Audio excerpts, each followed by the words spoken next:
नमस्कार दोस्तों, मेरा नाम पंकज गुप्ता और आप देख रहे हैं YouTube channel Pankaj Gupta classes.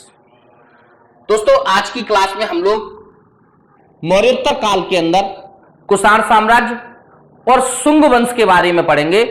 Kushan साम्राज्य क्या था और शुंग वंश यानी पुष्पमित्र संघ के बारे में हम लोग विस्तृत रूप से चर्चा करेंगे। तो दोस्तों, शुरू करते हैं आज की क्लास। कुषाण साम्राज्य।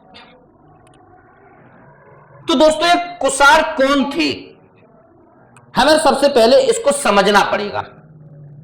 तो मैं आप लोगों को यह बता दूं कि उत्तर मध्य एशिया में यूची नामक एक कबीला था जो कुल 5 शाखाओं में बटा हुआ था, और जो कुषाण थे वो इसी 5 में से किसी एक शाखा से संबंधित थे।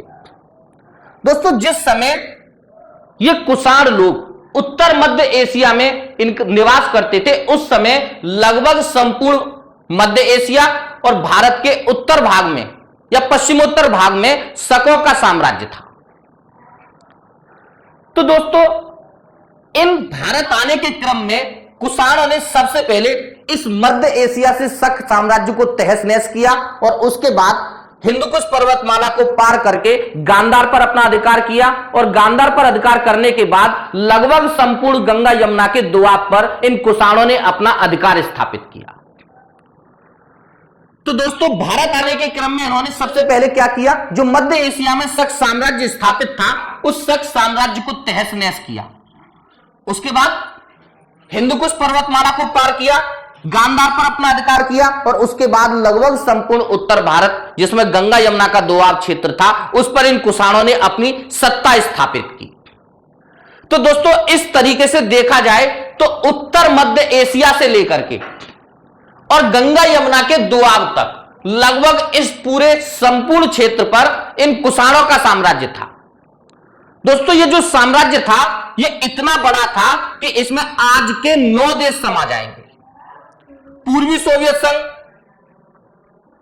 अफगानिस्तान, पाकिस्तान, ये सारे के सारा जो क्षेत्र था जिसमें आज 9 राष्ट्र अवस्थित हैं, ये कुषाणों के साम्राज्य के अंतर्गत आता था। तो आप खुद समझ सकते हैं कि इन कुषाणों का साम्राज्य कितना विस्तृत था और कितना बड़ा था। तो ये जो कुषाण थे ये भारत में 2 शाखाओं में बट करके आए। इनकी जो पहली शाखा थी वो 50 ईस्वी में भारत आई, और उस शाखा का नाम था कैंटफिशस शाखा। मैं यहां दोस्तों लिख देता हूं, पहली जो शाखा थी वो कैंटफिशस शाखा थी।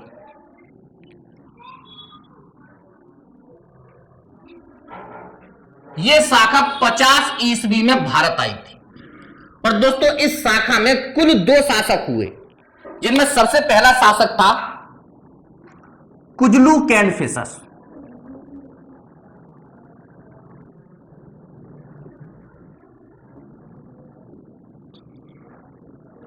और जो दूसरा शासक था वो था बिम कैंटफिशस।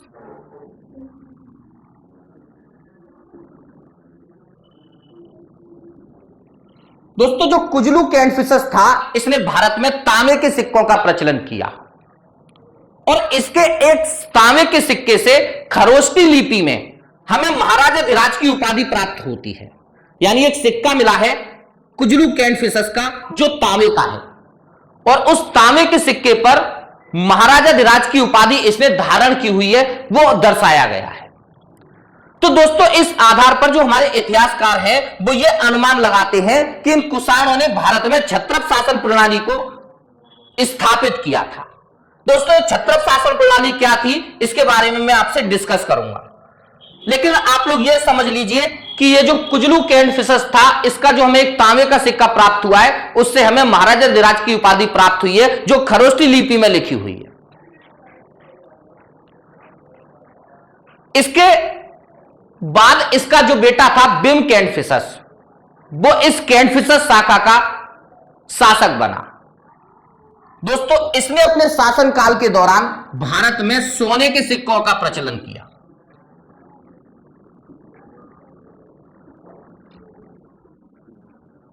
जिससे यह पता चलता है कि इस कैंटफिशस शाखा के दौरान भारत की आर्थिक स्थिति बहुत मजबूत थी और इसी कारण भारत में सोने के सिक्कों का प्रचलन था। दोस्तों, इस कैंट फिशर शाखा ने 50 ईस्वी से लेकर के 78 ईस्वी तक भारत पर शासन किया। इसके बाद कुषाणों की दूसरी शाखा आई जिसे हम लोग कनिष्क शाखा कहते हैं। दोस्तों, इस कनिष्क शाखा ने भारत में बहुत व्यापक मात्रा में सोने के सिक्कों का प्रचलन किया था और इनके सोने के सिक्के की जो शुद्धता थी वो गुप्त शासकों से भी ज्यादा उत्कृष्ट थी।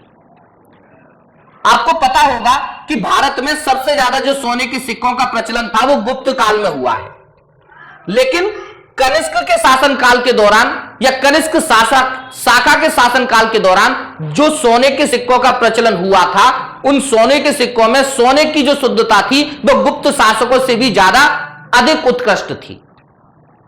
इससे यह पता चलता है कि मौर्योत्तर काल में कुषाणों के शासनकाल के दौरान भारत की आर्थिक स्थिति बहुत मजबूत थी। दोस्तों, ये जो कुषाणों की दूसरी शाखा थी जिसे हम लोग कनिष्क शाखा कहते हैं, इस कनिष्क शाखा का सबसे प्रतापी जो शासक था वो कनिष्क था।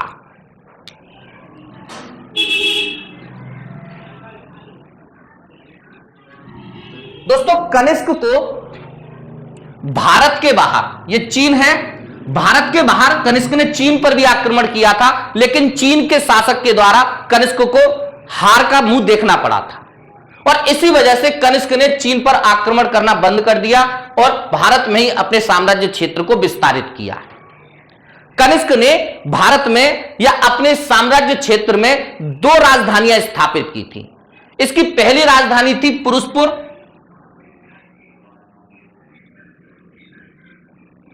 जिसे आज हम लोग पेशावर कहते हैं, जो आज पाकिस्तान में है, और जो दूसरी राजधानी थी वो मथुरा थी, क्योंकि कनिष्क के सिक्के भारी मात्रा में हमें मथुरा से प्राप्त हुए हैं, जिससे पता चलता है कि कनिष्क ने मथुरा को अपनी दूसरी राजधानी बनाया था। दोस्तों, भारत के इतिहास में कनिष्क 2 कारणों से बहुत ज्यादा प्रसिद्ध है। सन 78 ईस्वी में कनिष्क ने शकों को बहुत बुरी तरीके से पराजित किया था और इस विजय के उपलक्ष्य में कनिष्क ने शक संवत 78 ईस्वी की स्थापना की। और दोस्तों, यही जो शक संवत 78 है, यही भारत में हिंदी कैलेंडर का आधार बना हुआ है।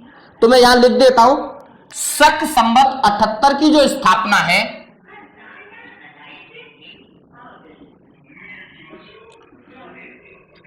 शक संवत 78 ईस्वी की जो स्थापना है वो कनिष्क ने की थी और शक शासकों को युद्ध में हराने के उपलक्ष्य में उसने इस शक संवत 78 ईस्वी की स्थापना की थी। इसके अलावा दोस्तों, जो कनिष्क था वो बौद्ध धर्म का महान अनुयायी था। कनिष्क के शासन काल में ही चौथी बौद्ध महासंगीति का आयोजन किया गया था। दोस्तों, यह जो चौथी बौद्ध महासंगीति थी, इसका आयोजन कश्मीर के कुंडल वन में किया गया था। मैं यहां लिख देता हूं, चौथी बौद्ध महासंगीति का आयोजन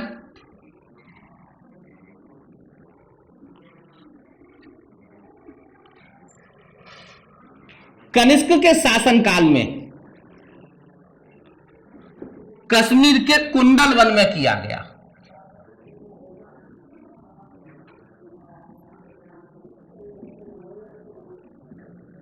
और दोस्तों, जो वसुमित्र थे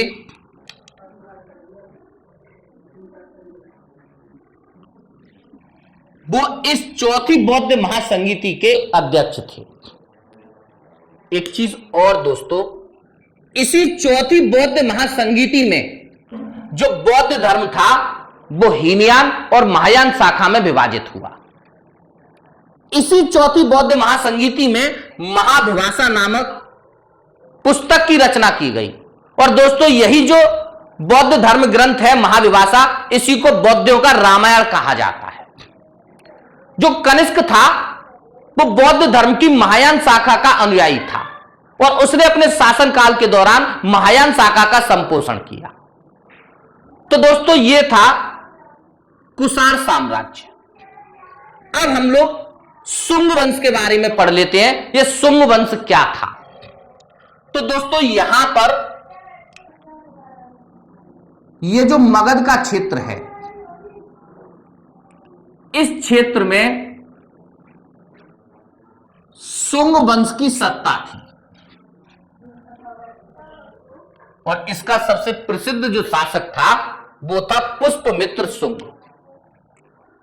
ये जो पुष्पमित्र शुंग था, इसने 184 ईसा पूर्व में, दोस्तों मैं ईसा पूर्व की बात कर रहा हूं, जबकि ये कुषाण जो थे ये ईसवी के अंतर्गत आते हैं। तो 184 ईसा पूर्व में इसने अंतिम मौर्य शासक भद्रथ की हत्या की और भद्रथ की हत्या करके मगध में शुंग वंश की सत्ता स्थापित की। दोस्तों ये जो शुंग वंश था, इस शुंग वंश की जानकारी के 3 महत्वपूर्ण स्रोत हैं, जिनमें सबसे फर्स्ट आता है वायु पुराण,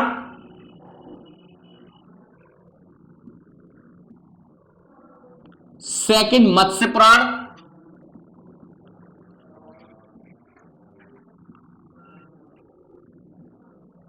थर्ड ब्राह्मण पुराण। ये तीनों पुराण इस शुंग वंश के विषय में हमें जानकारी प्रदान करते हैं। इसके अलावा दोस्तों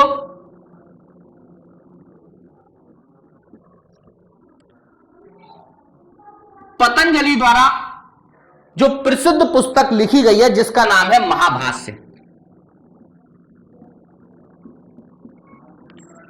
यह महाभाष्य पुस्तक पतंजलि के द्वारा लिखी गई है और दोस्तों इस पुस्तक से भी इस शुंग वंश के विषय में हम लोगों को जानकारी प्राप्त होती है। आपको याद होगा मैंने आपको पढ़ाया था, प्रसिद्ध हिंद यूनानी शासक था मेनांडर, और मेनांडर ने अयोध्या पर आक्रमण किया था। तो यह जो पुष्पमित्र शुंग था, इस पुष्पमित्र शुंग ने मेनांडर को बहुत बुरी तरह से पराजित किया था और इसकी जानकारी हमें पतंजलि की प्रसिद्ध पुस्तक महाभाष्य से प्राप्त होती है। दोस्तों इसके अलावा पतंजलि इसका पुष्पमित्र शुंग का अयोध्या से एक अभिलेख भी हमें प्राप्त हुआ है, जिसे हम लोग अयोध्या अभिलेख कहते हैं। और इस अभिलेख से पता चलता है कि इस पुष्पमित्र शुंग ने कई अश्वमेध यज्ञ किए थे।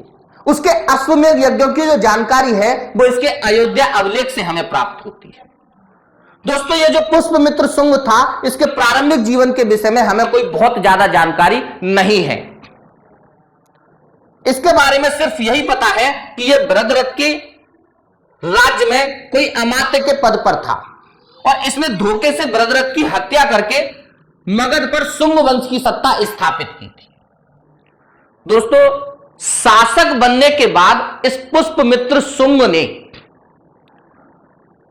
भारत में दोबारा से वैदिक संस्कृति की स्थापना की और इसी वैदिक संस्कृति के